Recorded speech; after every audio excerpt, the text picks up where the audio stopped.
With NHL free agency in full swing, there are still plenty of transactions that the Calgary Flames could make this offseason. And in this video and the next couple videos as well, we're going to do a little series and break down an article from The Athletic's Julian McKenzie that shows 11 potential targets that the Flames could go after this summer. But before we dive into that, I want to welcome you to Flames Digest. I'm Mark Griffith. If you're new around here and you love the Flames, make sure you subscribe so you can stay up to date on all the latest news, updates, reports, and rumors revolving around your Calgary Flames. We would love to welcome you to the Flames Digest family and my fam. Let's dive into young centers. That is what we all want when it really boils down to it as Calgary Flames fans. We need just a really good center more than anything. We'd take, a Sidney Crosby, who isn't exactly young, even though some still call him Sid the Kid. We're going after young centers. And like I said before, I will just preface this video and the two that will follow this one, that this will be a three-part series that will go over 11 potential targets that the Flames could go after. Once again, all credit due to Julian McKenzie, the Calgary Flames writer for The Athletic, for giving us all of this content. And it should be a fun ride. I'm going to be having a busy weekend. It's Calgary Stampede coming up, so I'm pre-recording all these bad boys. If one of these players does end up signing a new contract with someone or gets shipped out, and it's not to Calgary, my apologies for that. But either way, let's dive into the first name here on the article, and it is Marco Rossi, the 22-year-old center from the Minnesota Wild. Let's take a little deep dive here into his stats. Usually I like to pull up the graphic, but if it's already said right there, we're just going to go with that. So he had 21 goals and 40 points in 82 games this past season. So not too bad. A goal every 4 games or so is pretty good. And his contract, he will be an RFA in 2025. Right now, he has less than a $900,000 per year AAV, and he's a really good player. He might be on the outs with the Minnesota Wild right now. Minnesota's in a weird spot where they're kind of where Calgary kind of always was up until this past season when we finally said we would rebuild. But Minnesota, they missed out on the playoffs this year, but they have a competitive roster, but it's not as good, nearly as good as some of the other teams in their division. They're an interesting spot. They might want to shake things up and get rid of Rossi. But let's see what McKenzie has to say here. He said, earlier this summer, my colleagues Michael Russo and Joe Smith suggested that the Minnesota Wild could move on from the rookie forward. I'm as surprised as you are. He finished with the 5th most points among rookies last season and finished 1 goal behind Connor Bedard for the most among first-year players. That just goes to show how good Rossi is. I think we would love to have him in Calgary.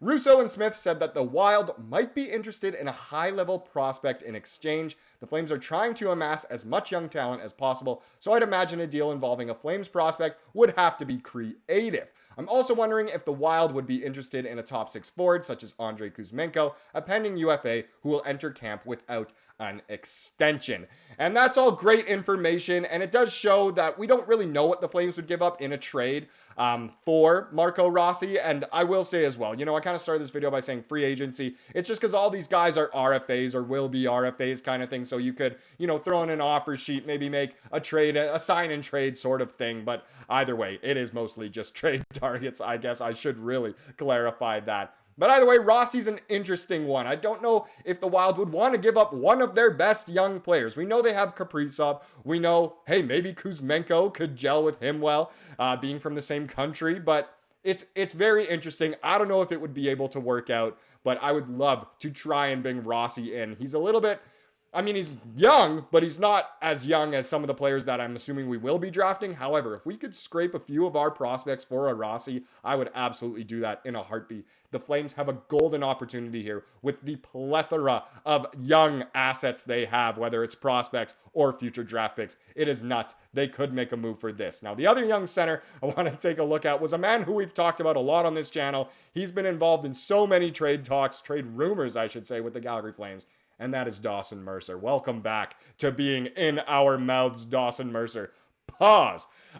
Mercer, he's 22. He is a center / right winger. And he's, of course, on the New Jersey Devils. This past season, he had 20 goals, 33 points in 82 games, and he is currently an RFA. So we'll have to see if he does end up signing a contract, before or after this video goes live, of course. But either way, Dawson Mercer, he was thrown around the trade rumor mill when, of course, we were talking about Jacob Markstrom. Mercer did not end up being involved in that trade. It's interesting.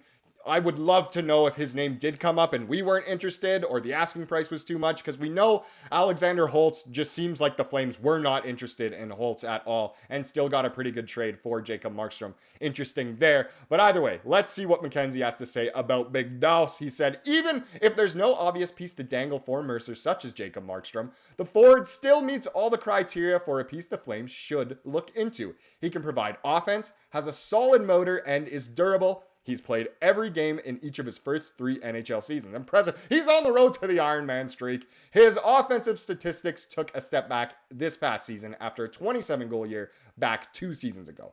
But he would still be a viable option in all situations if the Flames ever acquired him. The thing is, the Devils have cap space to afford him and aren't exactly capped out in terms of having players like Mercer. The Flames certainly wouldn't get Mercer for cheap. And that's very true. We don't have a Markstrom to offer anymore.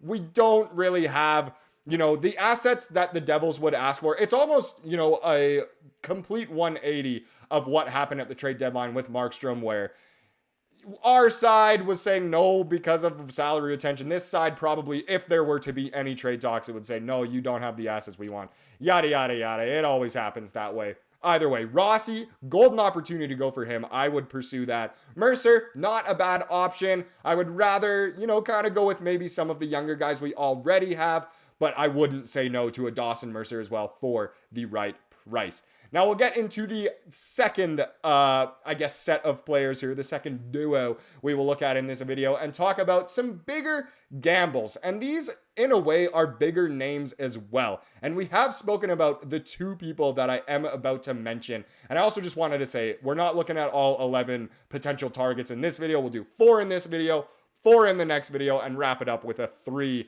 kind of guy one for the final one on Sunday. This video, of course, is going live on Friday as you're watching it. Next one Saturday, next one Sunday. It should be a fun time. Stay tuned for all 3 parts. But let's get into some of these bigger gambles here, and we will begin with the man who the second ever video on the channel on Flames Digest that I made was about this guy. Welcome back to the channel, Kaapo Kakko. Yes, way back in the day, I rumored that, maybe Elias Lindholm could be traded to the New York Rangers and Kakko could be a piece coming back. Well, he's back again. Here he is, a 23-year-old right wing, of course, from the New York Rangers, former 2nd overall pick.